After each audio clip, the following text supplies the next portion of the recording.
We are going to play through every Story Seasons game from the series' conception to the modern day. Along the way, I'm going to rank them against each other to determine which ones I think are the best. Today we are looking at Harvest Moon Back to Nature for the PlayStation. While I played a lot of different Harvest Moon games growing up, I haven't once played Back to Nature. This wasn't on purpose though. As I've mentioned before, I played almost all Harvest Moon games on my hacked Wii. SNES and Game Boy games are quite easy to play, but PlayStation emulation wasn't possible. I did have a PlayStation 2 throughout my entire childhood, but I only ever played PlayStation 2 games on it, so the chances of me running into this game were very low. I vaguely recall hearing about the game from YouTube videos, but since it didn't have any way to play the game, I just kind of ignored it. Now that you know my incredibly interesting history with this game, let's actually play it. As usual, we start the game with an explanation of how and why we're taking over the farm. Instead of our grandfather being dead right away, we actually get to see what the farm was like before. As a kid, we enjoyed playing on the farm and we even made a friend.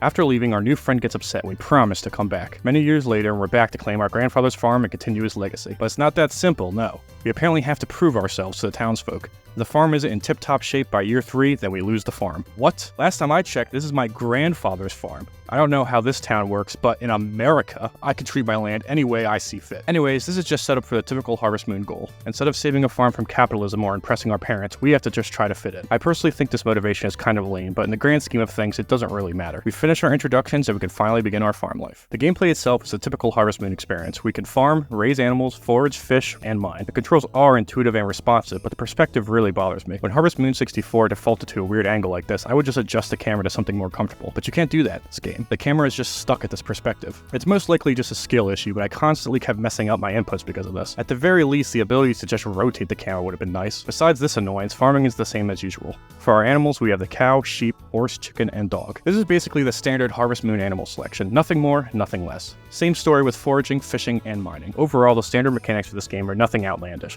It's the same old Harvest Moon experience, but with some small additions. But let's explore outside of our farm and meet the villagers. Starting first with the eligible bachelorettes, here we have Ann, Ellie, Karen, Mary, and Papori. If you've played Harvest Moon 64, you may recognize these faces. They're practically exactly the same as their Harvest Moon 64 versions personality-wise.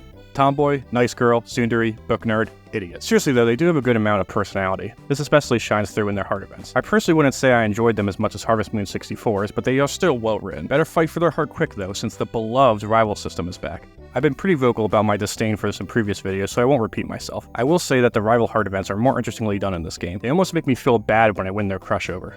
Almost. The rest of the villagers can also be befriended. If you give them gifts and talk to them often, they will give you a special recipe. There's no way to know what level you are at with them though, so just keep trying until they give you a recipe. I personally ignore that though, since I don't want to waste money just for some recipes. Overall, all these characters are well written and occasionally comment on events in the game. There is quite a lot to talk about too. The number and variety of festivals is great. There's a good mix of ranking, minigame, and racing festivals. While they aren't all interesting, I think they all have their place. Every aspect of farming has some sort of festival to show your progress. I think including festivals like this is a good way to reward players for impressive crops and healthy animals, although I question the legality of the chicken festival. My personal favorite is the tomato festival. It's pretty much a snowball fight with tomatoes. I have no idea why this is in the game, but I think it's great. What's not so great is the races. I personally just don't like racing festivals, and I'm not a fan of gambling, so I typically just skip these. I am glad they're included though. It's rewarding to watch your dog, horse, and yourself improve until you win these races. Or you can just engage in a wee bit of gambling if you prefer. So you've planted your crops, raised happy animals, attended every festival, and wooed your sweetheart. Now what? Why? Start a family, of course. After fully upgrading your house and reaching the appropriate heart level, you can pop the big question using your trusty blue feather. Now you can enjoy the married life and build a family together. Unfortunately, the game practically ends with your first child. The game does go on indefinitely if you are accepted by the village, but there really isn't any story progression after that. When I was younger, I remember seeing a lot of debate online whether the game going on indefinitely was a good mechanic. I always personally preferred when the game continued indefinitely. It was nice to know that there was a happy little virtual family farm waiting for me whenever I wanted to play for a couple hours. The arguments against indefinite playtime is that it prevents developers from creating a coherent story that ends on a good note. They may choose to write a story that is infinitely repeatable at the expense of unique and varied dialogue. Later in the series, I will explore the games that choose the latter over the former, but just know for now that I think an indefinite end is appropriate here. In the end, the choice is yours to either end the game at the credits or continue to live your peaceful life on Aurora Land. Back to Nature is really nothing impressive. While the game has a lot going for it, I would argue it hasn't aged well compared to the other games.